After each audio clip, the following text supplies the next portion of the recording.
Welcome back to Lepodcast, episode 13. As always, you're here with Hoop, Saney, and the infamous ZZ Huncho. We're recording this on Wednesday afternoon. It's a lovely day. We have a different kind of show for you guys. It's more all-time related since August. There's nothing happening on the NBA scene. So today we're going over our top 10 scorers of all time. Over the last 3 days, we each created our own list that we have not shared with each other yet, which we're going to in just a few minutes, and we're just going to debate literally the entire show. So there's no segments. We're going to do a quick headlines literally now, like I just say it. LeBron injured Chet LeBully in that Seattle Pro-Am game. Saney, I know you're a Thunder fan. How do you feel about the torn ligament he might have? Well, I started to tear up a little. I'll tell you that much. You know, torn ligament in the foot is in 2 minutes of playing against LeBron James is not the best sign. It is not the best sign for Oklahoma fans. I'll tell you that much. But in Sam Presti, we trust. I'm sure he'll be fine. Worst case scenario, Joel Embiid was out with torn ligaments in his foot for like the first 2 seasons of his career. It ain't something to freak out about. We just got to stay calm and just hope for the best. I don't want to say too much, but Joel Embiid is also like close to 300 pounds. Um, so it's a little bit of a different situation. Joel Embiid didn't play against LeBron James in a Seattle Pro-Am game. So, yeah, it is a little different. It is a little different. He didn't play in the crossover. Yeah. But yeah, anyways, we're going to get right into it. Just to preface this, I want to say to the viewers that I feel very strongly about my list of scorers, and I'm sure Saney and Z do as well. I spent, like, no lie, 15 plus hours over the last 3 days. So we're going to get passionate about this because I'm not going to let Z and Saney deter me from who I think is the 10 greatest scorers of all time. I know we are going to disagree a lot, but that's why the show is going to be hilarious. We're not going to be friends for the next 40 or so minutes. So don't worry about our relationships with each other. We're totally fine. This is just ball. We're just talking ball. Just like halfway through the episode, I just cry and leave. You guys are just like stuck here. I just get like a text on my phone. Yo, bro, I'm out of La Podcast. I am leaving the podcast. Ladies and gentlemen, best believe that this debate we're about to get into can make or break the trio of Lepodcast. I would never get personal. I'll never get personal. No, facts, but yeah. I've watched some podcasts where they do get personal. Right. Yeah. You don't have to get I don't know you guys that personally to get personal. Like what am I gonna say? Personal. Oh, Hoop, you live in New York. Like what am I gonna say? But we should get going and we start should. This. So we're gonna start this off in dramatic fashion, going from 10 to 1. We're all gonna rotate. So we'll say Saney starts us off with his number 10, Z then me, and then 9 and 8, 7, right. So on. And we'll say our criteria at the end, correct? Yes, and afterwards we'll go one by one, say our criteria, and then list your entire list again, just so the host can write each other's list down, because we have no idea what you're going to say yet. All right. So for reference, we want to be able to write it down. But for now, Saney, who is your 10th best scorer in NBA history? At number 10, I have the answer, Allen Iverson. At number 10, I have the greatest shooter God ever created, Steph Curry. At number 10, I have Steph Curry. Hold on. All right. At number 9, I have Jerry West. At number 9, I have Shaquille O'Neal. At number 9, I have George Girvin. Word. George Girvin. I didn't mean to laugh like that. I just thought it was. I was laughing more at Jerry West than George Girvin. I have George. That's Girvin. not why. I think it is. I don't think it is. But go. Well, just wait. All right. At number 8, I have James Harden. At number 8, I have the answer, Allen Iverson. At number 8, I have Carmelo Anthony. At number 7, I have Shaquille O'Neal. At number 7, I have Wilt Chamberlain. At 7, I have James Harden.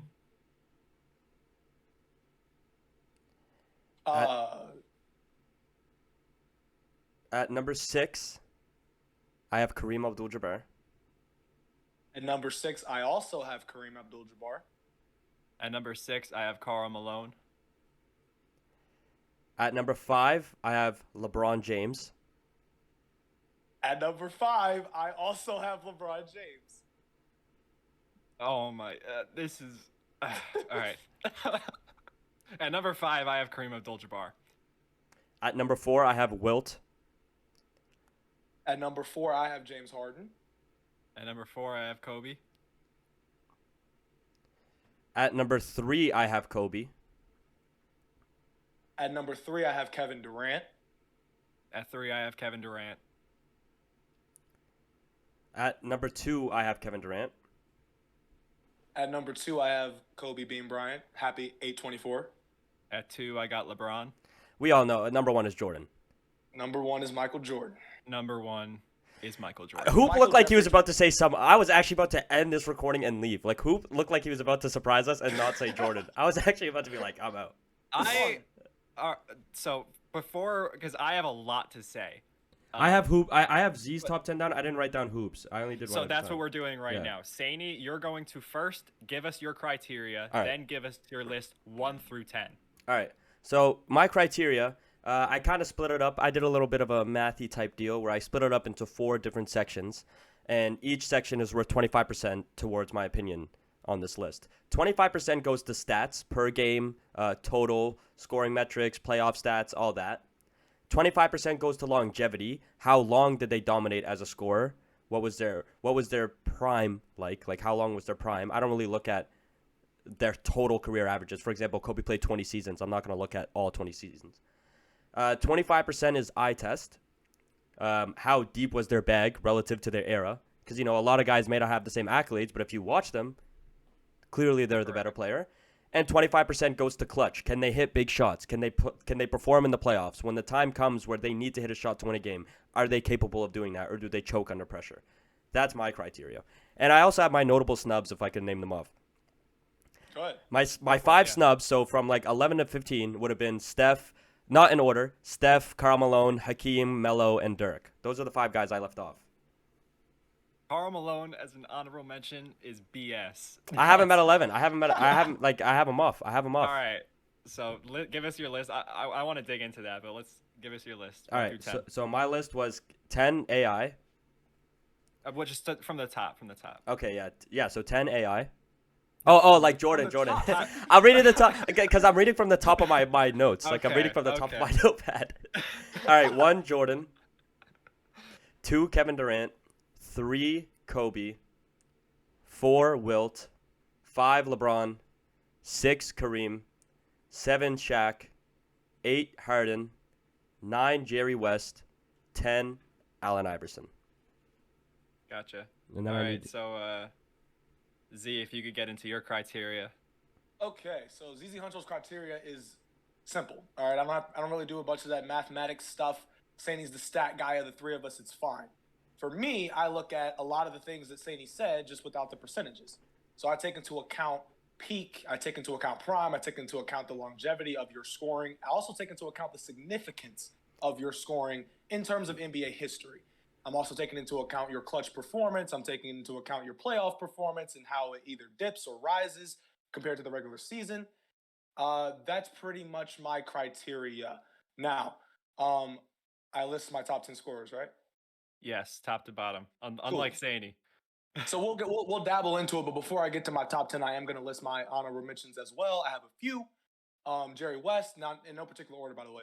Jerry West, Larry Bird, Tracy McGrady, Shmirk Nowitzki, and Karl Malone. Those are some of my honorable mentions. Carl disrespect. Okay. Sorry, we disrespected as well. I mean, John Stockton, so we might as well have just, But anyway, top 10, top to bottom. Number 1, Michael Jeffrey Jordan. 2, Kobe Bean Bryant. 3, Kevin Durant. 4, James Harden. 5, LeBron James. 6, Kareem. 7, Wilt Chamberlain. 8, Allen Iverson. 9, Shaq. And number 10, Steph Curry. I'm sorry. After Kareem, you had who? I'm just writing all Wilt this down. Chamberlain. Wilt. Mm-hmm. 8. After that, Allen Iverson. AI. Shaq. Shaquille. And then Stephanie. Shaq at 9. And then Saini, you had AI at 10, correct? Yes. All right. So now it's time to get into my stuff. Here we go. My list is very different compared to your guys.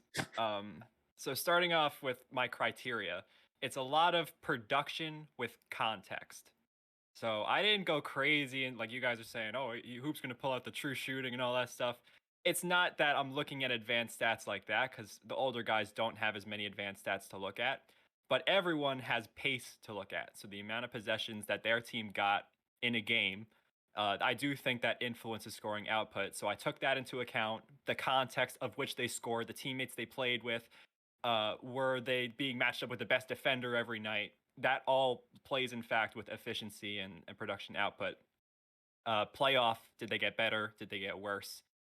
Versatility, I try not to look at bag, but obviously eye test I think is important. So that's Mhm. kind of the topping on the cake. But really, it's production and context for me. Uh, Versatility is also very useful. If you don't have a weakness in your game, I think it's very easy to translate to another situation where you would be a good scorer anywhere. So getting into my honorable mentions, I ranked 1 through 26 over the past couple days. Jesus. Yeah, because I thought there were a lot of guys who had a case to be number 10. Mhm. And I went through all of them. Here's the guys that just missed out. At 11, I got Alex English. 12, Hakeem. 13, Larry. 14, Dr. J. 15, Shaq. And I know this. I don't want to get. I mean, we're gonna have to. But I have Wilt Chamberlain at 16. Oh Um, God. T Mac 17. Dominique 18. Moses Malone 19. 20, Dantley. 21, Allen Iverson. 22, Dirk Nowitzki. Like, they're low. Jerry West, I have 24. That's insane. And I'll tell you why. It's not insane. But starting off with my actual top 10 from top to bottom, I have MJ at 1, Mhm. LeBron at 2, KD at 3, Kobe 4, Kareem at 5, Karl Malone 6, 7 is James Harden, 8 is Carmelo Anthony, 9 is George Girvin, and 10 is Stephen Curry. So now's the Okay. part where we get to rip into each other. And I wanted, we were Pause, thinking before, pause, we were, pause. I didn't, Yeah, That's- no, that is yeah. that's a big pause. That's a pause. You're not ripping into nothing over here. Yeah. I'm sorry. Yeah. But go ahead. Go ahead. but yeah, no, we were talking before. This is for the viewers or the listeners. We wanted to make it organized, but we figured it would be a better show if we just started screaming at each other. So, because I know it would become very disorganized very quickly. So I think the best way we could do it is if Saney, you can pick the first person that you want to interrogate. After that, we'll give Z an opportunity and me an opportunity, but then it's just free for all for however long we got. So to start it off, let's start off with Saney. You get the first swing. Why do you have Malone so high at 6? So Karl Malone, in reference to another player, or in reference, if you want to pick a player that Like, you let have me look high. at your list. Yeah, let me look at your list. Why do you have a guy like Malone over a guy like Harden? I think Karl Malone, with his skill set, is very similar to how James Harden played in terms of he was the motor of his team, the offensive motor. If we're going to disrespect John Stockton like we did, No, I'm not disrespecting Karl- anybody. that, I'm that not. team has to have somebody. No, And Karl 100%. Malone, I believe, was truly the offensive motor for 13 years plus. In that 13-year prime, I'm talking 88 to 2000, 27.3 points per game on over 52% shooting, 75% from free throw, so there was no weakness there.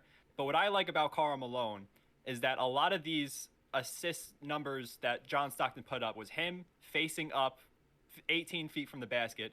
He had a smooth jumper. If you look at, I know I'm getting into advanced stats, but you got to hang with me here. If you look at the percentage of field goals that he took, 30% of those were from 16 feet to the 3-point line. He shot 50% on those. So we're talking like a Dirk Nowitzki level mid-range shooter. But Karl Malone had an inside back, and he was someone who had drop steps, turnarounds. He did everything. And he was someone who can stretch the floor, unlike Dirk Nowitzki, and that he had the ability to pump fake and drive around you and dunk on the inside defender. The whole reason of bringing that defense out is, I mean, with Dirk, obviously he spaces the floor nicely as a spot-up shooter. But Karl Malone could bring an interior defender out and expose him speed-wise by throwing the pump fake or just putting up a shot on like a jab step. So I think Karl Malone, with his production being as good as it was, as efficient as he was, I think the only reason you'd have him outside of your top 10 is if you don't know what his bag was. Because as a big man that's that big, to have the drop steps and all the, I'm not saying Hakeem level, but those type of moves at I think a 6'9" frame, however tall Karl Malone was, to still have that silky smooth jumper at that size, I think it's extremely underrated. I think he's the reason the Jazz were that good for that long. And a 13-year scoring prime where you're over 27 points per game is ridiculous. But everybody else on this list is like 13, 14 season scoring prime. Like that's not like a crazy stat to bring up when we're talking top 10 scorers of all time. Yes, it's impressive, 100%. He's third all time in points. He has a longer longevity than a lot of these guys. If you're talking about James Harden, as of right now, I think he had an 8-year prime. Yeah, I'm not including Philly. But we haven't seen James Harden actually exit his prime yet. He's had a few bad years due to injuries. I'm saying, why would you put Harden over Malone if we've seen? Because I'm looking at Harden's prime. Okay, Harden averaged 25 points per game over 8 seasons. 3 of those were 30-plus points per game. He averaged 36.1 points per game in 2019, which is the most points per game in the modern era. I understand in the playoffs he does kind of fall off, and it's not the most exciting style of basketball. I know a lot of people complain about Harden's play style, but at the end of the day, he does the best job. He does a better job than Karl Malone of getting the ball into the basket. There were a lot of times that Rockets team. He's less efficient. Okay, but look at like you said, your whole thing was about looking at who was based on the team, the era they were playing in. Look at who Harden had on his team for most of his career. He had Chris Paul, which was great. Other than that, what? 2015 to 2017, it was the Harden show on the Houston Rockets. It was only him with the ball in his hand. When you have a usage rate that high, you're bound to be inefficient. If you want to use inefficiency as an argument, you could use that same argument against guys like Kobe. But we don't use that argument against guys like Kobe. You want to know why? Because it was the Kobe show. It was only Kobe on that team. When the ball is 30% usage rate. Yeah, but you have a guy like John Sexton. You have a guy like Sexton. You have a guy like John Stockton who is one of the best passers of all time. Again, I was never into the John Stockton hate. I just think there's a lot of other point guards that I would rather take over him in a pickup game. I think people misunderstood our take when it came to that. But at the end of the day, you have an elite passer at the time, a top 3 point guard of all time at its point in time. John Stockton feeding you the rock 24/7. Of course, you're bound to have a high field goal percentage. You're getting the best looks. You're getting the best looks on the court. I just think when Karl Malone has 13,000 more points than James Harden, I'm not going to overshadow that. I understand that if you're looking peak for peak, James Harden has the more impressive scoring resume. Right. But for Karl Malone to be that good for that long, I value that. You also can't compare efficiency with a big man and a guard, because it's much easier to be much more efficient as a big man. I agree. But with Karl Malone, there was a lot of jumpers included in that. I could agree. He does have an underrated jump shot, and I literally have Karl Malone 11. Like, he's right outside my top 10. It took me a while to fight between Jerry West, Allen Iverson, and Karl Malone. That was like a battle for me. That was the hardest part about my list, is if I wanted to include Malone or not. So I can understand you putting him in that list, but to put him over a guy like Harden, I don't see that. So my thing is like.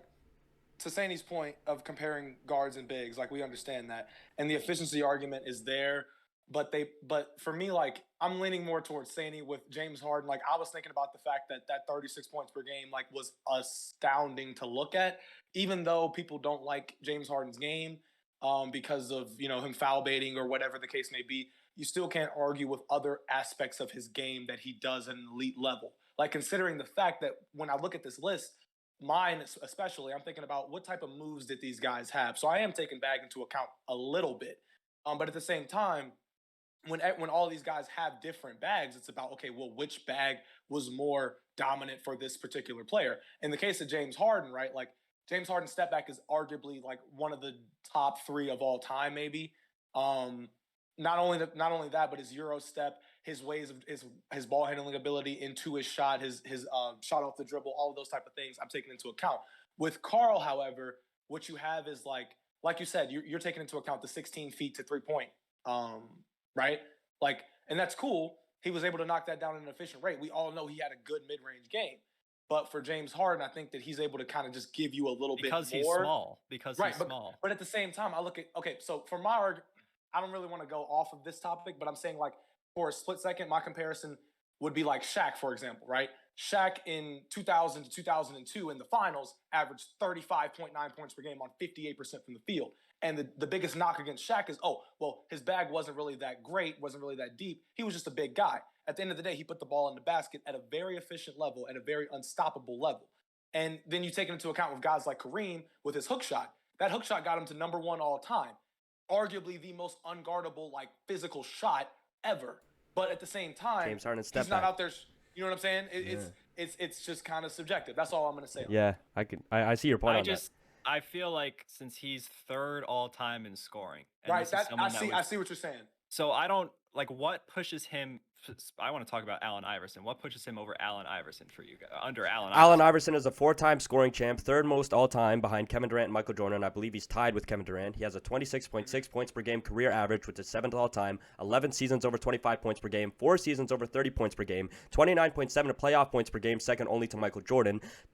Over 24,000 total points in only 14 seasons. And inefficiency is the only reason he's really at number 10 for me. But he's also 6 foot. He was 6 foot doing all that, and look at the teams he was playing on. His most notable teammate is Carmelo Anthony. Other than that, he's had no one around him, and he was still able to do all that. And a guy with Allen Iverson by himself, he took that team to the finals in 2000, and he lost to the prime dynasty Lakers, which is excusable to me. But the fact that he's a 4-time scoring champ with only Michael Jordan and Kevin Durant, who are in each of our top 3s, I believe, right? Everybody has Kevin Durant, Michael Jordan in their top, maybe top 4. The fact that those are the only 2 people ahead of him, that's the reason why I got to put Allen Iverson over Karl Malone. On top of that, the thing with AI is, I always knew about the scoring titles and the scoring itself, and I know the inefficiency is a thing.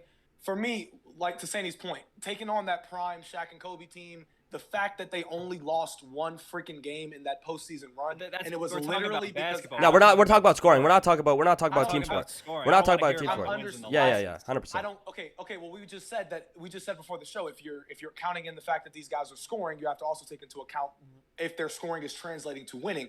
Allen Iverson was the end-all, be-all for that team, being not only just the number 1 option, he was pretty much the number 2 and 3 option. On top of that, that scoring output that he had, which was phenomenal and all-time great, led to something that is etched in NBA history as the 15-1 Lakers 2001. The 1 came from Allen Iverson, who literally put his team on his back with literally no other real offense. I wouldn't use that 1 win as a reason why to put Allen Iverson over Karl Malone, but I will say this: Allen Iverson also played in an era which I believe was the hardest era to play in. Toughest defensive era. Allen Iverson did all that during the toughest defensive era, and he also played in an era with guys like Kobe Bryant, who was in his prime, Tracy McGrady, who was in his prime, and he was still out here winning these scoring champs. That's why I got to put him over Karl Malone. I think that I see he's shooting 42% for his career. In his prime, which was 99 to 2008, his scoring prime, he averaged 29 a game on 42, 31, 79. He was the most inefficient scoring champ of all time at 39%, shot under 40% for a scoring title. I understand that we talk about circumstances, but then I think of other people in Allen Iverson's shoes where he was the only guy. I think of Melo, I think of Kobe. They were both miles more efficient. And while I understand that Allen Iverson is 6 foot, he's probably the pound for pound the best scorer of all time. Yeah. But when you're looking at the NBA, I'm not going to give him sympathy points for being small in terms of putting the ball in the basket. If you guys are going to have Wilt Chamberlain that high, I don't want to hear Allen Iverson being that high because of sympathy points. No, I didn't put him there because of sympathy points. I don't have him there because of sympathy points. I think his ability. If he was that inefficient. Because why? of his exactly. It's I just listed off everything. I get he was the most inefficient scoring champ, but at the end of the day, he was still a scoring champ. I could still rely on Allen Iverson to put the ball in the basket. And I also think that guys like Carmelo Anthony did not play in an era as hard as Allen Iverson did. Carmelo Anthony's prime started when Allen Iverson's was ending. All right. With a guy like Kobe, 100%, I could agree with you on that. Kobe is much better than Allen Iverson scoring-wise, but I can't put a guy like Carmelo Anthony over Allen Iverson. To me, they're the same thing. Well, same I type situation. Thing. Yeah. Except Carmelo was more efficient. I think if you were to give in an easier era to score. I think if you were to give these other legends that kind of shot selection and their ability to put up whatever you want in a game, I think a lot of those guys could have a but you also have to remember you have to give those legends the same shots in the same era, in the same situation. You don't just give them the same shots and just base it based on their era compared to this player's era. I'm aware of that, and I think with their skill set, I mean, Allen Iverson was not a great outside shooter. A lot of these are coming off 2-point attempts where he was very inefficient. So when I see a guy like Karl Malone who's taking those same 2-point attempts and he's making them at almost 9%, 9% better clip, shooting 51 in his career to 42, I'm going to take the guy who not only has 12,000 more career points, but the guy who is clearly more efficient. I don't care about, I mean, I understand the size, and it's very impressive for Allen Iverson to do what he does. And the bag is very convincing because he has the ball in his hands all the time. But I'd argue that Karl Malone had the ball in his hands like a similar, like they just feed it to him and he'd go to work. And it's a lot of that same one-on-one stuff. It's just big man versus big man instead of guard versus guard. So Allen Iverson, at his size, he was supposed to be doing what he was doing to be that good. Like his bag. So, I just think I got Karl Malone. How much are you taking into account for the defensive error specifically for Allen Iverson's in terms of Allen Iverson's inefficiency? In terms of what? Like, so are you taking into account the fact that like me and Saini said, like I think there were guys back then that were more efficient. And I also to point out with the Karl Malone thing, Karl Malone is a big man, right? And I'm never going to use size as like, oh well, you know what, Karl Malone was just bigger, so screw that. No, but let's also look at this. Karl Malone didn't have the best defender on him every night because he's a big man. At the end of the day, Karl Malone will always just have the big man on him. Allen Iverson, most times the guard or the forward, they're the best defender on the team, and Allen Iverson would be matched up with guys like that. Allen Iverson throw a 6'9" forward on AI. I think he was guarding up with the guards every night. You never know. You have a screen off a screen, bam. Allen Iverson has a guard on his guy. Michael Jordan would be guarding. If Jordan's playing Allen Iverson, Jordan's on him. They put the best defender on him. There were a lot of good big men back when Karl Malone played. Right, that's true. That's true. A lot.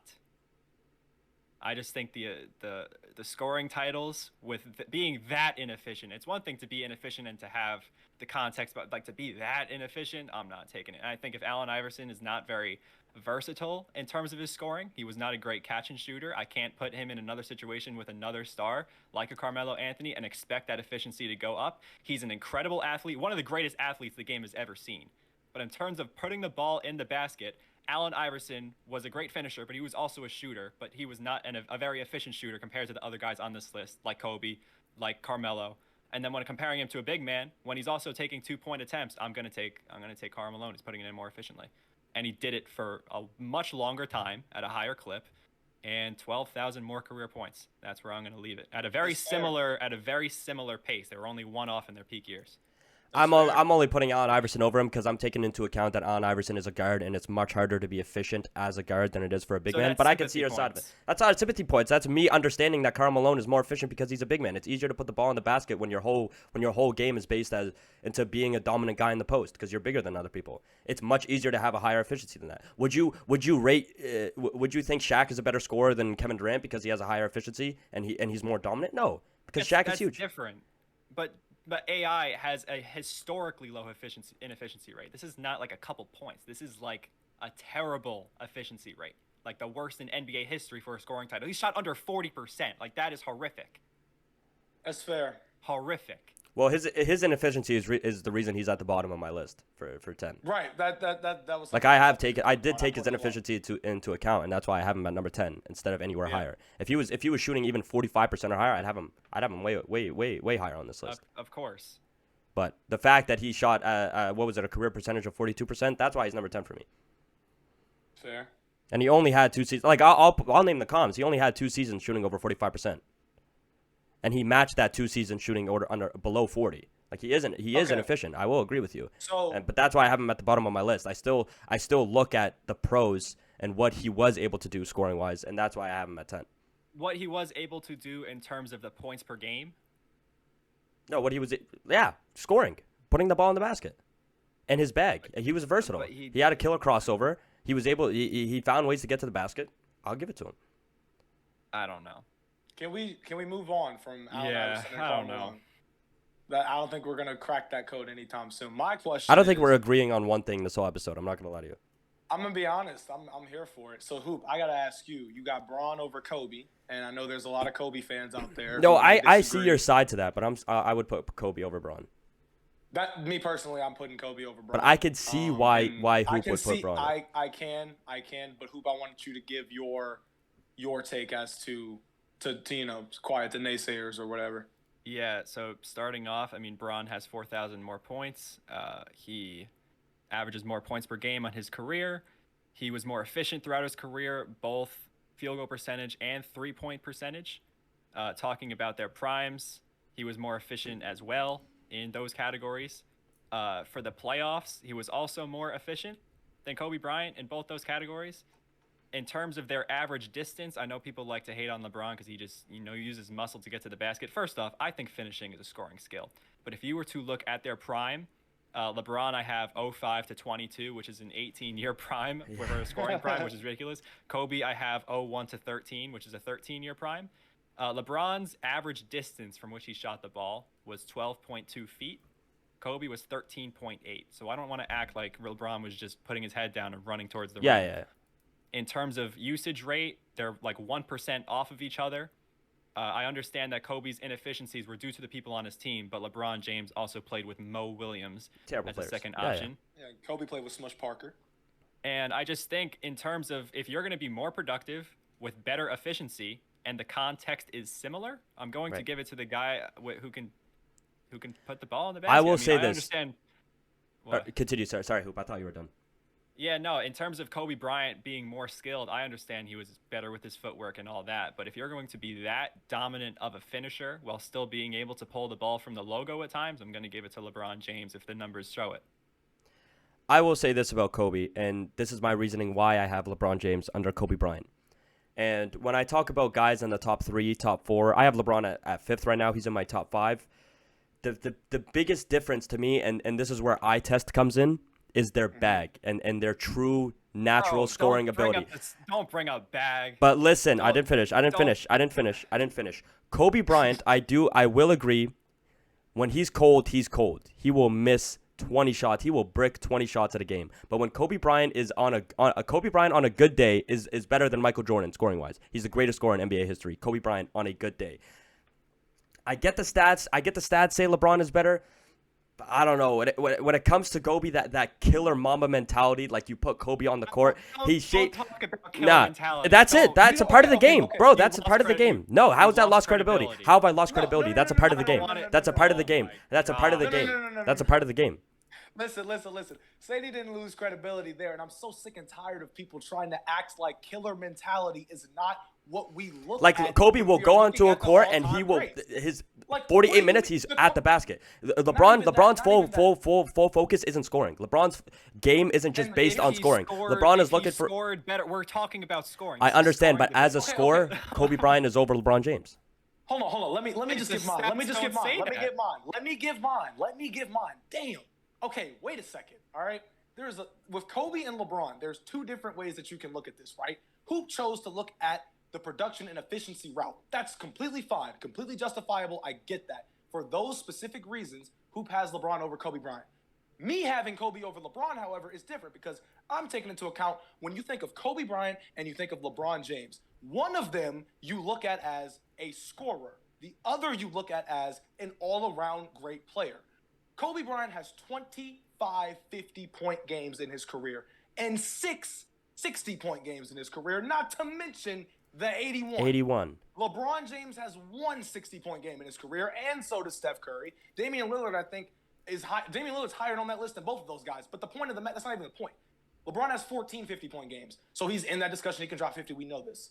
Like Sandy said, the only reason I'm taking killer mentality into effect, and I'm not really taking it into effect to a large extent, but with Kobe, you knew the killer mentality was there when he was scoring the ball, and he did that so many times in a 20-year career that he ended up having all of these incredible accolades that we look back to and say, Kobe's a top 3 scorer all time. Kobe Bryant is in most people's top 3 scorers of all time. And honestly, I would say to the general public, a top 3 list that makes the most sense, that's most common, would feature MJ, Kobe, and Kevin Durant. That's just what it is. Yeah, and to touch base on the mentality and to touch base on the mentality thing real quick, to give you an example of what I meant by that. When Kobe Bryant goes into a game, let's say 3 seconds left on the clock, LeBron James, Kobe Bryant, they're both in the same clutch situation, right? The only thing that Kobe said is, I'm going to put the ball in the basket. I'm going for the shot, and he's making that. LeBron James, he's looking for the pass. He looks for the best play, and I respect that. And that's why I have LeBron James over Kobe Bryant as a player. But as a scorer, LeBron James mentality, it's not, I'm going to go put the ball in the basket, and that's my goal. Like, he's not going crazy over over that. Guys like Kobe Bryant, guys like Michael Jordan, that's their whole game. Their whole legacy is built on scoring the basketball. And like Z said, let's look at all-time games. Let's look at how many times Kobe's dropped 50, how many times Kobe's dropped 40, how many times Kobe's dropped 81. Let's look at these random stretches in 2006 where Kobe Bryant would literally average 40 points for a month. It's ridiculous. That's the type of stuff that I'm putting Kobe Bryant over LeBron James for. And I understand the efficiency stuff. That's there because when you're a guy like that who's constantly looking to put the ball in the basket, you're bound to have some cold stretches. It's why guys like Michael Jordan are over Kobe Bryant, because Michael Jordan didn't have cold stretches like what Kobe Bryant did. But guess what? When Kobe Bryant was hot, he was a better scorer than Michael Jordan. Kobe Bryant hot is better than Michael Jordan hot if we're talking about scoring. And I think we can all agree on that. Well, if we're talking about hot, then Klay Thompson should be in this discussion. I know it's not just about being hot, but I'm just saying the reason that Kobe Bryant is so inefficient is because when your whole career is based on putting the ball in the basket, you're the most times. I know he had Shaq, he had Pau Gasol, but most of his prime it was Kobe. It was the Kobe show. With LeBron James, like Z said, he's an all-around player. When I think about LeBron James, I don't think of him as just mainly a scorer. Can he score the basketball? 100%. He's a top 5 talent. He's about to take over Kareem Abdul-Jabbar as the leading scorer in NBA history. But when I'm talking about scorers, when I'm talking about a guy that puts the ball in the basket in any means necessary at all 3 levels, I'm taking Kobe Bryant. On top of what Sandy said, the best tough shot maker in NBA history is Kobe Bryant. Kobe Bean Bryant. Kobe Bryant. No one. Easily. I don't care if you have 4 people on you. Look at the defense Kobe played. Look at the defense Kobe played against as well. Look at the era Kobe was playing against. He was playing in the greatest defensive era. Greatest defensive era. I don't care who it is. If I need a tough shot, like one that I'm like, damn, the probability is really low, I'm looking no further than Kobe Bryant. That's it. Straight up. I can understand that he's a tough shot maker, but I'd rather take the ball to the basket and dunk it on everyone. He averaged more. I'm just saying, like, you look at the stats, I understand Kobe had the mentality, I'm scoring at all costs, but the highs are shown more than the lows. And with LeBron being such an all-around player, that opens up his scoring even more. That's why he was more efficient. That's why, if you look at it, I mean, he averaged more points per game over the course of his career. He had a 5-year longer prime. And I think when you're that good a finisher that draws the defense in, it's a similar Steph Curry effect when people are so scared about LeBron James dunking the basketball that he does have to kick the ball out. And if he tries to dunk over everyone and get fouled every time, that would be awesome, but he'd also probably be retired by now. I mean, I think that his decision-making should not count against him when you're looking at the numbers between him and Kobe Bryant. It doesn't count against him for me, but the thing that I looked at growing up watching NBA, I knew for a fact that at any moment in time, if the Lakers were playing and Kobe was on the floor, everybody, no matter what arena you were in, home or away, everybody, including the other team, knew who was getting the ball. It was a matter of not getting him the ball. So I'm thinking, so for people that always make the inefficiency remarks or whatever, 45% is like literally league average, but whatever. People make that remark about Kobe Bryant. I'm like, dude, I don't give a damn. I know. I'm saying I'm not talking to you specifically. I'm saying for people who do make that remark and make that the end all be all as to why Kobe isn't top 3 or top 10 all time or top 5 and whatever. The inefficiency mark doesn't mean a damn thing because everybody and their mama knows if you're playing against Kobe Bryant and the game is on the line, if you're telling me, oh, this inefficiency BS, whatever, then that means that you would be perfectly fine with leaving Kobe Bryant wide the hell open on a game winner. Wide the hell open with 2 minutes left. Give him just 5 straight possessions. He might miss. No, that's not what it is. Why did he have the inefficiency? Because it was the toughest defensive era of all time. Maybe. Just a maybe. On top of that being the toughest defensive era of all time, like I said, he was able to do all the things that he was able to do. 25, 50 pointers, 60 pointers, 60-point games, all that stuff.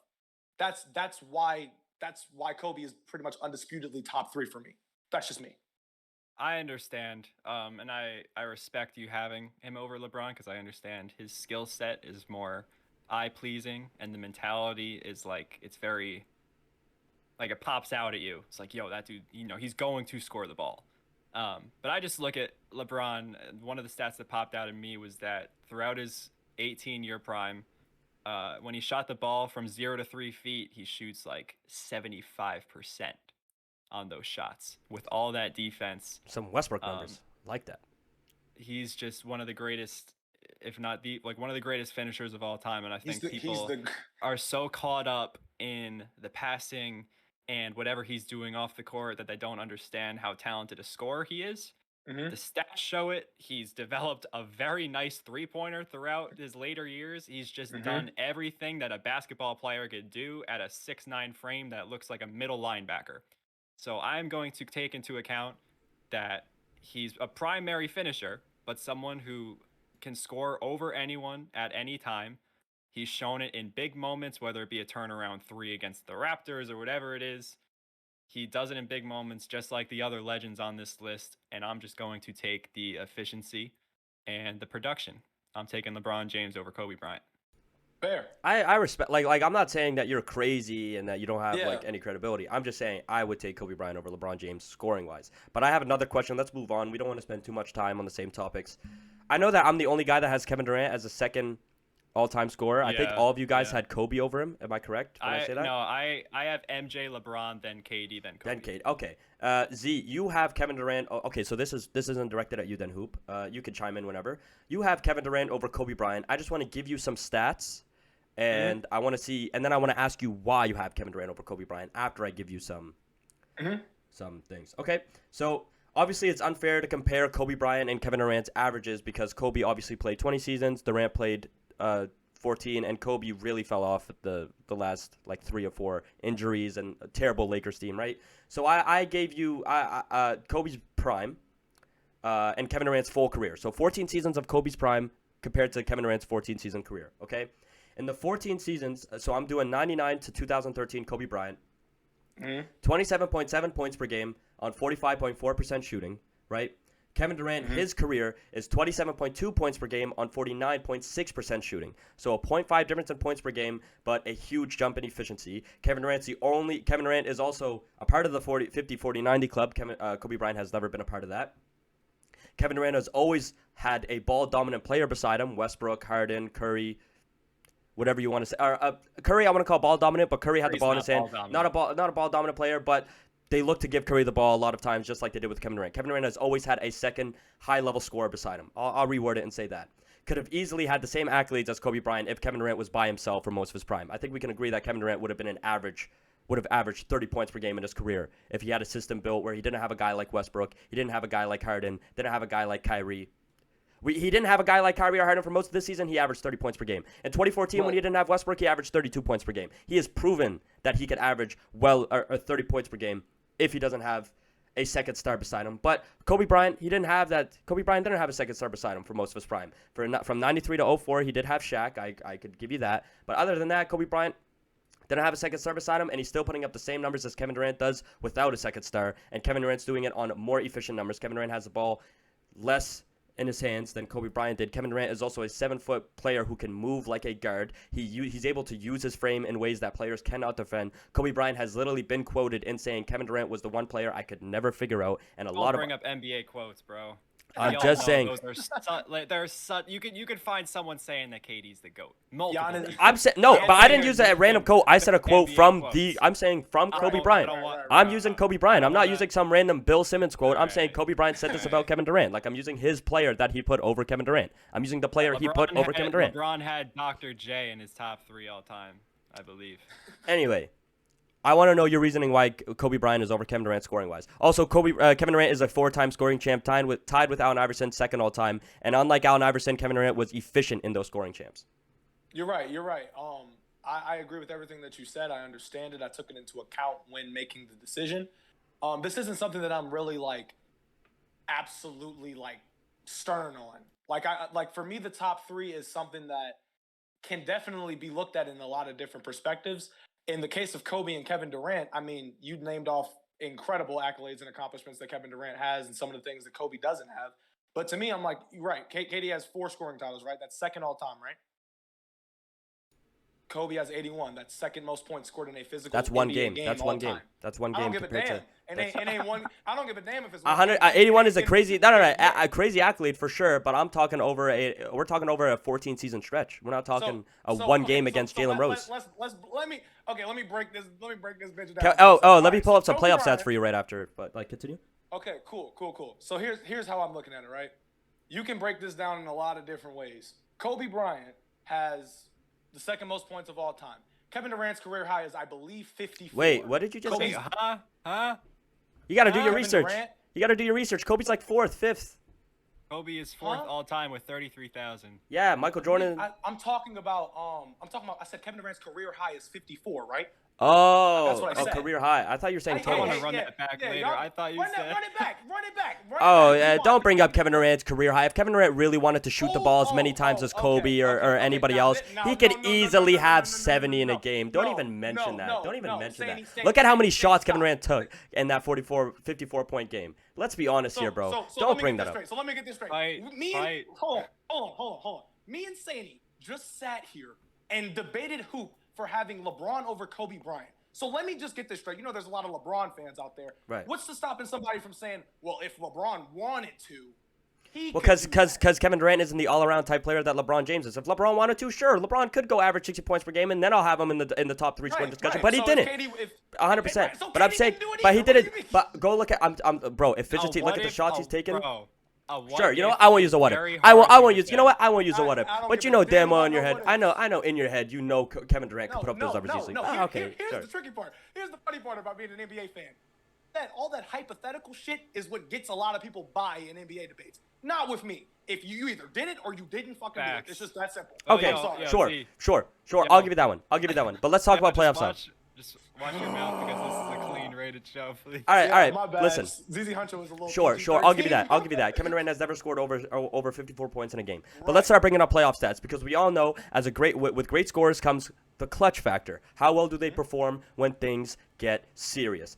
Kobe Bryant in 15 seasons he's played in the playoffs, 25.6 playoff points per game, shooting 44.8%. Kevin Durant, 29.4 playoff points per game, shooting 47.6%, 11 times in the playoffs. Kevin Durant is a much better playoff performer than Kobe Bryant when it comes to scoring. If I can chime in, I have Kobe's prime up here, which is 01 to 13. He was 28.5 in the playoffs and dropped off like 3% in terms of efficiency. Like he was very consistent in terms of regular season to playoffs. Give me his playoff percentage.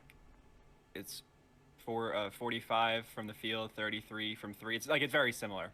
Okay, sure. But Kevin Durant averaged 0.4 more. Kevin Durant dropped off in efficiency by 4% in his prime, but averaged 2 more points per game. But I'm bringing that up because the usage rates are very different. And when you're Kevin Durant, it's a little easier.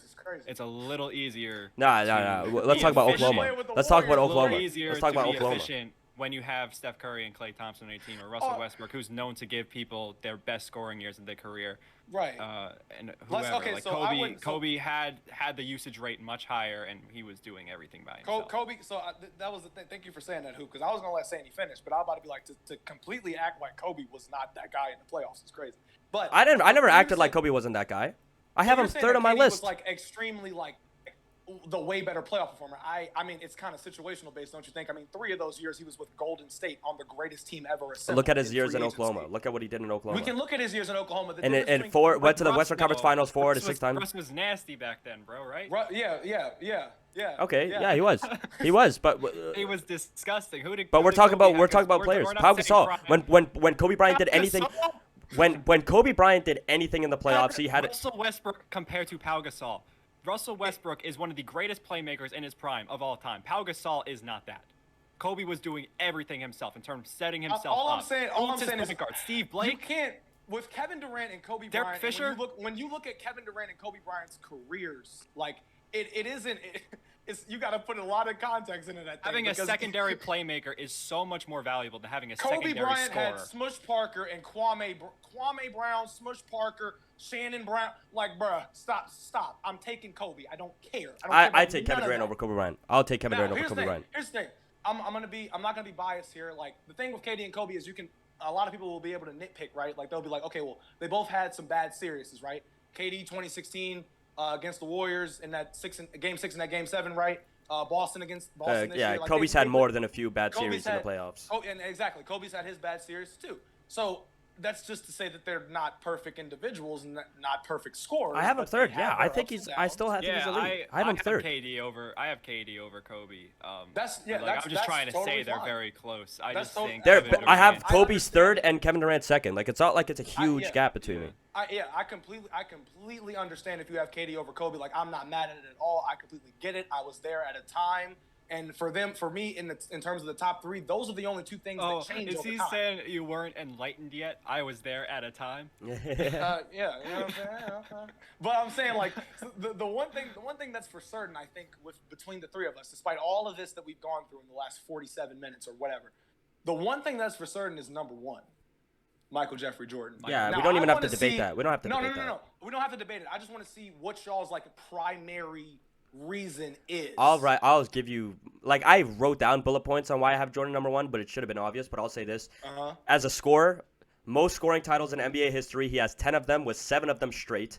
Has the highest career points per game average and the highest playoff career points per game average. Has the most points in a playoff game. Has the highest finals points per game career average. 8 seasons with over 30 points per game. Most games with 30 points scored. 8 50-point playoff games. 5 40 points per game playoff series. And he's also the oldest scoring champ. And you forgot about the efficiency. He was and the efficiency. I didn't even mention the efficiency. 50%. I didn't even mention the efficiency. We don't gotta go too in depth on Mike, because I do wanna. There's a lot to nitpick here. Why do you have George Girvin? We want to get into that. Yeah, I'm not hating on it. I genuinely didn't look into George Girvin. I would like to hear your side of George Girvin. So George Girvin, I took each of the 26 players that I looked into. I went on Basketball Reference, got the same stats for everyone, and then I watched film on their jump shots. For example, Jerry West is low to me because of the context. He played with Elgin Baylor, Wilt Chamberlain. He was never really a first option. They got 130 possessions a game. Wait, whatever. Before we go into, can I give real quick just the bullet points of why I had Jerry West? Because I feel like in your head we want to talk about Jerry West. Okay, sure. For George Girvin, in comparison, I'll compare him to Steph Curry. Obviously, Steph with time will move over George Girvin. That's a given. But Girvin averages 25 on his career, over 50% shooting. He was built like Kevin Durant at only a 6'7" frame. Had a nice looking jump shot for the 70s. 4-time scoring champ, which is tied for 3rd all time, I believe. 26 grand total points. In the playoffs, his efficiency remained the same, even though there was absolutely no one on that Spurs team. So there was no one making plays for him. He was doing everything himself. I think he's similar to Kevin Durant in the way he scored, in terms of using his length to shoot over people. Also got to the rim. He was the finger roll guy, the Iceman, the Jelly Lord. But his efficiency stayed true in the playoffs at over 50%. His points per game rose in the playoffs, still remained the same efficiency. Had an 11-year prime at like a 30% usage rate, high usage rate. And the pace wasn't crazy. It was not Wilt Chamberlain pace. So for George Girvin to average that kind of efficiency on that kind of shooting on a terrible team for that long, with 4 scoring champs, I think George Girvin's the top 10 I respect. all time. Yeah, that's. Yeah. I can respect man. He was in my honorable mentions. I'm not gonna lie to you. I think I must have slipped my mind to even mention George Girvin, so that's on me. So I want to make the main event Carmelo Anthony. So we're not gonna talk if we're gonna do yet. Carmelo Anthony as the main event, we should probably rush through the Jerry West stuff because we are like 50 minutes in. Yeah, we can. No, dude, I don't know if y'all have anything to do. I can talk about this for hours. It's not about how much. If anything we do, it's the size of the recording. Well, let's just keep going. When it goes to YouTube and then like my camera, like the record, like I don't know how much we have. Anyway, we'll just keep going. But I'm just saying. I want to hear Jerry West quick from you. I'll give you my reasonings on why I put Jerry West 9th. You guys could go blah blah. I don't care. Jerry West, in 14 seasons in the NBA, averaged 27 points per game, which is 5th all-time, 29.1 playoff points per game, which is 3rd all-time, 30.5 finals points per game, which is 5th all-time, the all-time leading scorer in the NBA Finals, did this being highly efficient without a three-point shot. Jerry West played in an era where there wasn't a three-point shot and in an era where it was dominated by big men. He was also always beside players like Elgin Baylor or Wilt Chamberlain, who were also high elite scorers as well, and the fact that he was still able to put up all these stats, that's why I had to put him in my top 10. He was able to put up all those stats because they were getting 120 possessions a game. That's 30 more than. And they're getting and because of Jerry West, they're getting 90 buckets a game. I don't care what the possessions. I don't care about the possessions. Jerry West put the ball in the basket. See, because now I want to get into Wilt Chamberlain after this because I really want to talk about that. But Jerry West on my list is 24th. He had the smoothest jump shot out of anyone back then. If you looked at highlights, like his pull-up was legitimately clean for like a 90s player. So he was revolutionary in that way. But when I look at the Lakers back then, there was 1 year, Elgin Baylor scored like 12 points per game. Keep in mind, he was still on the team. He must have been like, I know he was like in the army at the time or something like that. Weird stuff. But there was only one year where Jerry West was actually a clear number one option. The rest of that, he was splitting with Elgin Baylor. Elgin would score more than him sometimes. Then they got Wilt Chamberlain. So they're on a super team where West can be more efficient because there's so much gravity towards the basket since Elgin was a rim runner and Wilt Chamberlain is a human beast. So I don't want to take it away that his jump shot looked clean. That's why he's in my top 25 scorers of all time. But I think the production would look much less if the pace was actually normal, because the pace was insane. For the viewers, the pace is the amount of possessions they got in a game. The Lakers back then were getting 121, and the Knicks in 2013 were at 90. So that's a 30 possession difference, which means like 30 shots difference. So I think if you were to actually put the Lakers into a normal pace, I think it would look like a 20-20-20 type deal between Wilt, Elgin, and Jerry. Well, I also don't like take away credibility like as much as I'm it's assuming not credibility. you will I understand when it comes to the it's era. more Like of that's the not their production. fault If that you're they played in raving that about, era. It's not their fault. But when you're raving about production in the finals and the most points here and there, I look at the amount of possessions they have. And I think that's a huge factor in terms of the amount of points they're putting up. It's not as much about efficiency, even though the efficiency does play a factor in that. But when you're getting so many more possessions to score a game, your points are going to go up. I can see, But how? saying, because they're getting more. Because they're getting more opportunities. What does that have to do with being more efficient? You're telling me if you gave a guy like Allen Iverson 30 more shots, he'd be a more efficient player? Well, I'm saying because that was a. I should not have said that. But when you're talking about Elgin Baylor and Wilt Chamberlain, like it's just. Okay, you meant like because he had two other stars beside him, like it was like okay. I understand. I understand what you're saying. I understand what you're saying. I understand what you're saying. Fair. I mean, we can move on from Jerry West because I don't want to like go 3 hours into this episode. I really want to talk about Melo. Can we get too Melo? Because we could talk about Wilt and then Melo. I just want to rush over Wilt. Yeah, we'll rush over Wilt. I could give my reasoning on why I have him so high up. He's 16th on my list. 16th. Okay, here I'll give my bullet points for Wilt Chamberlain. 30.1 points per game career average, second all time. 7 seasons over 30 points per game. 2 seasons over 40 points per game. Career high at 50.4 points per game. 72 NBA scoring records all time. I don't know what exactly they are. I just saw that as a stat. I thought I'd mention that. 100 points in a game. 15 games with 65 plus points. 118 games with 50 plus points. Now I know your first thing, Hoop. I know you're gonna say they had a lot of possessions. He's a big man. He just has to put the ball in the basket. He had 10 more possessions than Jerry West. Okay. 10 more. At the end of the day, like I do agree that Wilt's game is a little overrated because of the area he played in, because of the opportunities they were getting. But at the end of the day, like all the stuff I just named out, can you really leave him off this list? I can. I'm not going to. He's really made a legacy of himself. He had a pretty good post game. That era, it wasn't only the Lakers and only Wilt Chamberlain that had the opportunity to do that. Like every other team during that era could have put up numbers like that if they were skilled enough to, and they weren't. But guess who was? They were not skilled enough. Wilt was a manimal. Yeah. Okay. Exactly. Wilt. They could just grab. The only other person that could come close to Wilt dominance-wise is Shaq. Exactly, but Wilt was in an era where they didn't have other people to guard him properly. The person who was guarding him was like a 6'9" Bill Russell. That's not his fault. Okay. Well, here's another thing. Let me spit this real quick. Sorry, but let me. Go ahead, give me some of that hip hop. Come on, man. The problem with Wilt is that you said he had a nice post game.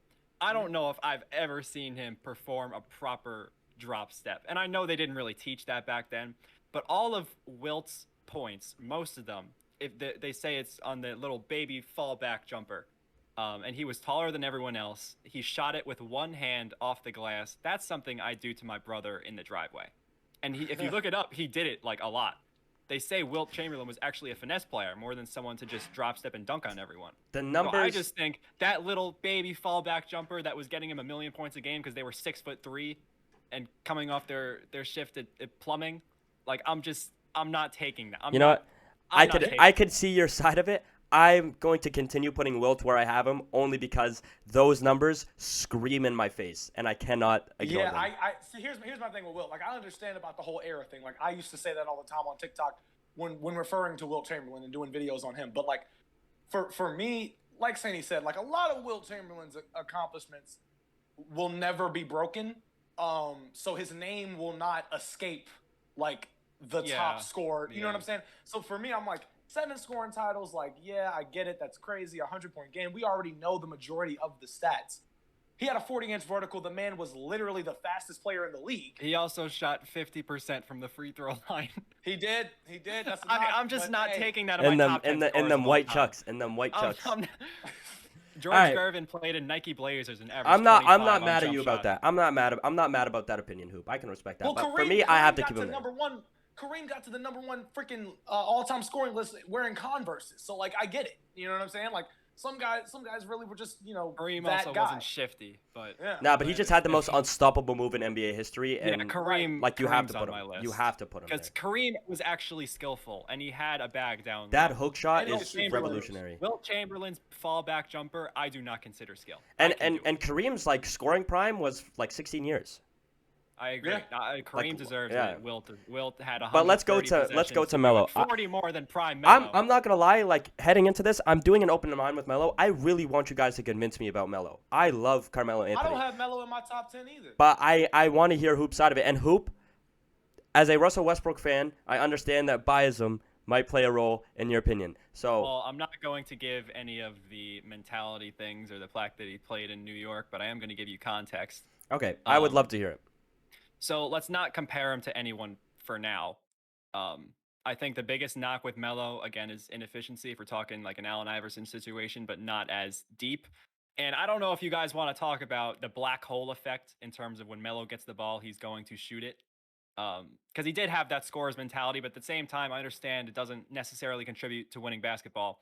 But when it comes to the knocks people put on Melo, it's his late prime with the New York Knicks, like after 2014, when he would just chuck up shots. They'd win 17 games a year. But my problem with that is, like, I don't know what he was supposed to do. Like, Alexei Shved was feeding him the ball. There was no one around to... A rookie it was Porzingis. Lance Thomas? A rookie Porzingis was there. There was no one to play make for him. And they had Lou Admonson in the paint, who was not stretching anything. Like, there was nothing to do except shoot the ball. And he still averaged like 24 a game around that time. And yeah, it was inefficient. But when I look at Melo, I just think no one used him properly. Because there were times in Denver, the 2 years he played with a 1B option in Allen Iverson, who, keep in mind, could not stretch the floor either. He was just another guy to score the ball. Melo shot 48%. And you look at his efficiencies during that year, he couldn't even shoot the three-pointer yet. He was a 22-year-old shooting 48% from the field, 28.9 points per game, and he could not shoot the three ball. If you were to give him a 1B option, and I'm not talking a half year of Amari Stoudemire, like a legit 1B option in New York where he could shoot the three ball, he would be averaging 32 a game. And keep in mind, the pace was at 89 possessions a game. I'm gonna use the same point you guys used against me. The what ifs. The what ifs. See, your reasoning for Melo being in the top 10 is the what ifs right now. That's what I'm hearing. The problem with the what ifs, though, in this situation, is that he showed it with Allen Iverson.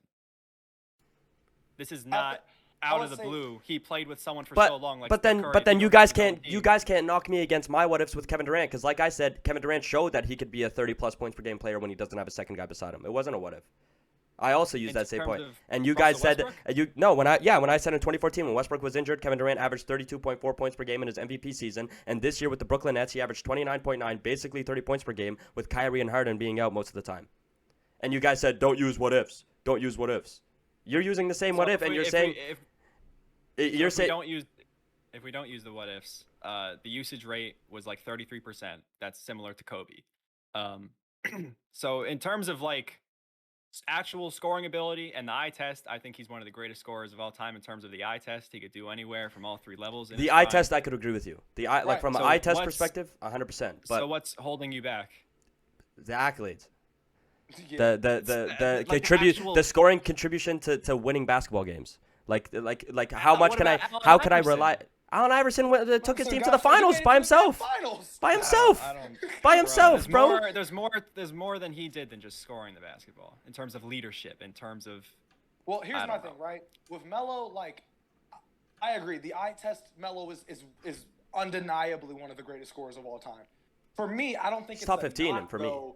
Yeah, right. I don't think it's a knock, though, not having him. I used to think that it was a knock not having him in my top 10. But then when I started to look back on the history of the game and what accolades kind of go into a lot of these lists and what things. So what accolades are you pointing out? Okay, so Scoring for starters, champs, career stats and winning. No. Because he No, played no, on no, no, terrible no, teams. no. Obviously not, because Kobe's here. So and why he's are high we as hell. talking about winning? Sandy brought up winning. No, I'm saying said when I'm taking into the accolades of like scoring titles and the 50-point games and the 60-point games and all of these scoring displays, right? And if those scoring displays contribute to wins, they're obviously going to get talked about more. If they don't, they're obviously going to get talked about less. And then when they're talking about it less, they're going to be looking at it like a hypothetical, as in a what-if scenario, which is where we are right now. For me personally, though, I've taken into account the majority of the what-if scenarios in my head about the top 10 players in my list, and I've sat back and concluded that Carmelo Anthony is not in the top 10 list. So what accolades are you searching for? I'm looking at scoring titles. I'm looking at how many 40 points, how many 50 points, how many 60 points. Is that really the deciding factor? It's not the deciding factor, but it helps when I'm. It doesn't. It's not the deciding factor, but it helps when I'm trying to make a decision with two elite scorers. Like for example, I'll put a guy like. I'll put a guy like James Harden over Allen Iverson because both James Harden and Allen Iverson, like James Harden is very inefficient in the playoffs. James Harden is not reliable in the playoffs, but at the end of the day, I would rely on James Harden's scoring ability does more for me winning wise than Allen Iverson's scoring ability. And why are we talking about winning when Harden was? Because at the end of the day, when you have two scorers like that and they're very similar in terms of what they're doing scoring wise, let's look at, is their scoring attributing to winning? Does their scoring attribute to winning a basketball game? Allen Iverson was a finisher. James Harden's a shooter. I just look at Melo and I see he's 11th all-time scoring if you include the ABA guys, which I include the ABA guys because I had George Girvin on my list. But it's 28,000 apparently for a guy who fell off early, and he joined the league, averaged 20 a game on Denver with nobody. Averaged 28.9 with Allen Iverson when he played at a normal scoring pace.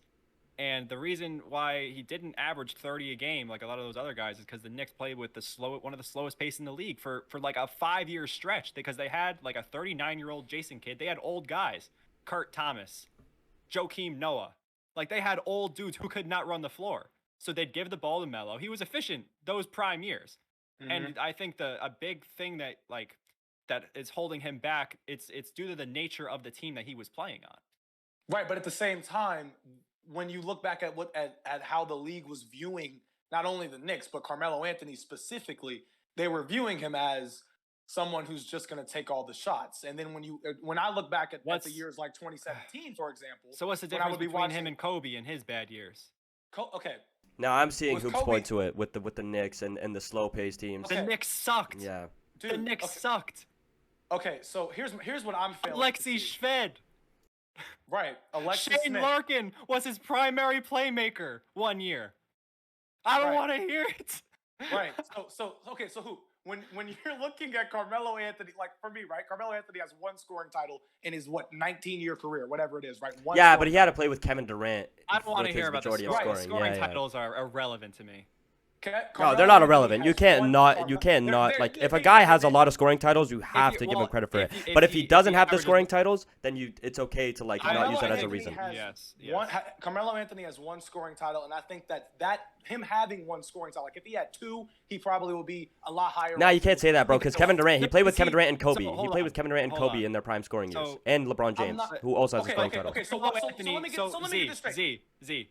Carmelo Anthony in his year with Denver, which is a 22-year-old season, averaged more than his scoring title year.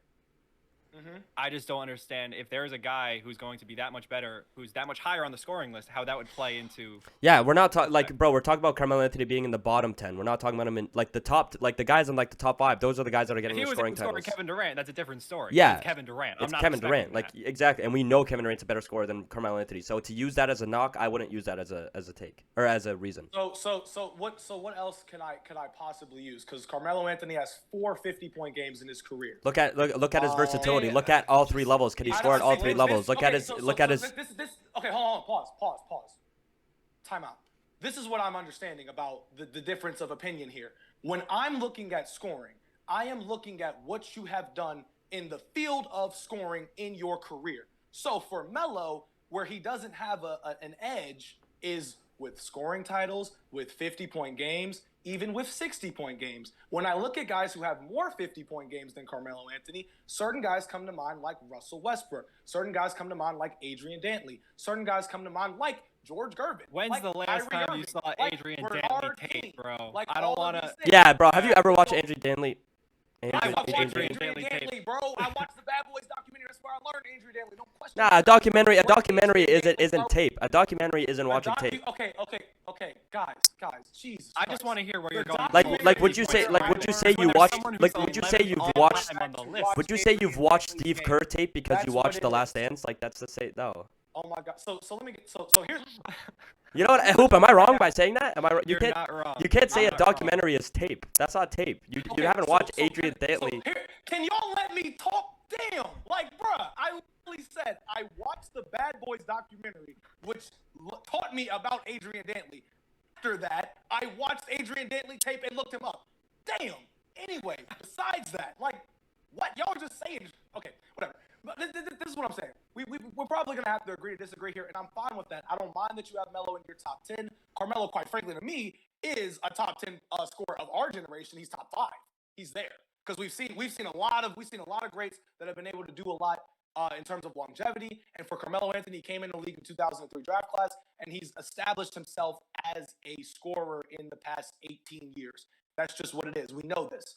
But for me, I'm looking back at his scoring records and scoring accomplishments, and I don't have him top 10 because he has 4 50-point games, and I don't even know how many 60-point games, but it ain't over 2. So He isn't. He's a. Can I ask who? So I'm gonna look at like the last couple guys on your list. If you're just taking that into account in terms of the explosiveness, Right. like I just like what pushes Allen Iverson over Melo?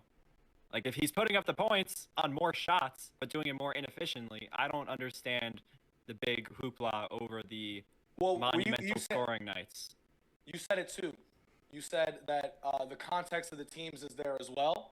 Correct. And when I look at AI and I look at what that Philadelphia 76ers team was in the early 2000s, it was literally him for offense, and that is as far as Allen Iverson could physically take that team was where they were going to go. I So think if that meant Carmelo that did a Allen lot of Iverson that, had to, right, you're right. Carmelo Anthony was the end-all be-all offensively for the New York Knicks in those years, right? But at the same time, didn't we just talk about it on a couple shows before?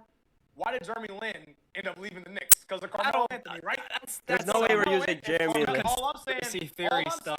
all I'm saying is Carmelo I'm a Anthony, Kareem dog. who? You literally just sat here and said Melo had this guy and this guy. He also had other guys, and he didn't want to share the ball with those guys. Yo, And 3 Chandler weeks. Smith. 3 weeks of Chandler Jeremy Lin. Smith. 3 weeks of Jeremy Lin does not count.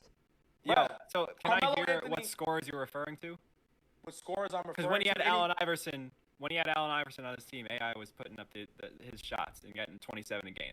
So was the end all be all to those Nuggets teams? Was it just AI and Carmelo Anthony? I mean, I remember Marcus Camby was on that team. They had who's their power forward at the time? I forgot. No, but I'm saying in Carmelo Anthony's prime, because we're not really. That's like the very beginning of his prime. Like, what other score are you referring to? And that's like we're just talking about scoring in general.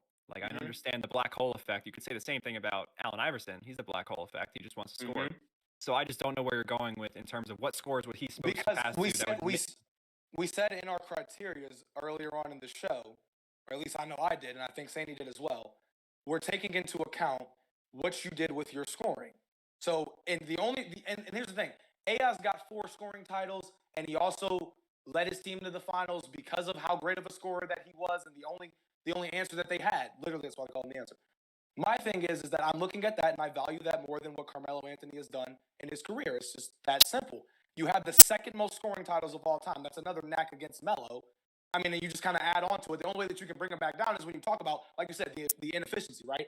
I also think Carmelo Anthony was a more gifted scorer in terms of he could shoot from anywhere on the court. That's fair. He was a better floor spacer. He was more versatile. I think Carmelo Anthony, in terms of being a scorer, like in nature, is a more gifted scorer than Allen Iverson by a pretty good margin. That's fair. That's fair. I'm with you. But on this all-time scorer list, AI's ahead, and that's my final say on it. Yo. Fair enough. We gotta do this. We gotta do another top 10 debate, man. Can we keep going? If you guys want, we are. am. Like, my battery is dying slowly. So We also are like an hour and something in. We can't keep going. I think, like, what else is there really to argue about, though? There's plenty to argue about. We What? didn't even get to why Saney has LeBron 5. I have LeBron 5. Yeah, what do you mean?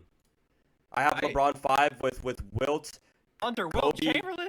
Wilt, Kobe. Yeah, but, bro, like, I named off the reasons why I have Wilt so high, bro. Like, the numbers LeBron has more points all the time. What are you talking about, numbers? Yeah, but if Wilt played the same amount of time that LeBron James, then I promise you, I have Wilt Kareem Chamberlain. over Wilt. So do I. I'm saying if Wilt I have was Wilt that up there. dominant, why could not he just score the ball? It didn't lead to any winning. If we're What? talking about winning, Wilt Chamberlain was a historic loser. He got 2 championships, so I mean that's more than Not enough. how many chances? I saw him in the Still got 2 final, rings. missed like 20 free throws. Hey, If Z. you're going to score 50 points a game, Z, still got 2 of them. Still got 2 of He's them. got 2 of them, Still bad got boys. 2 of them. And in a 100-point game. Hey, if we Yeah, want to but talk when about you- losing in the when finals, if we some want to of talk the about losing in the greatest players of finals, that generation if we want to talk also about failed losing in in the Jerry finals, West, let's I talk think about he should LeBron be able to James. beat the Knicks. If we want to talk about losing in the finals, LeBron James. Facts. Wilt was on the super team. We're getting into players right now, not even scoring. Yeah, I know. All right. This was a great. I got Wilt where I got Wilt. That. How much more can you guys go with this? I I could go for a while, but I'm just scared about my all camera night. battery. That's what I'm also afraid of. I just can't believe that. Why don't we Allen just push Iverson's- this over to the next episode? I don't think. No, we're it's doing another top 10. possible. I don't think we're doing another top 10. I think we got all the major arguments out the way, though, right? Like, there's no, like, major argument left. Yeah, I don't see. Everybody else is- Shaq for me. I don't have Shaq.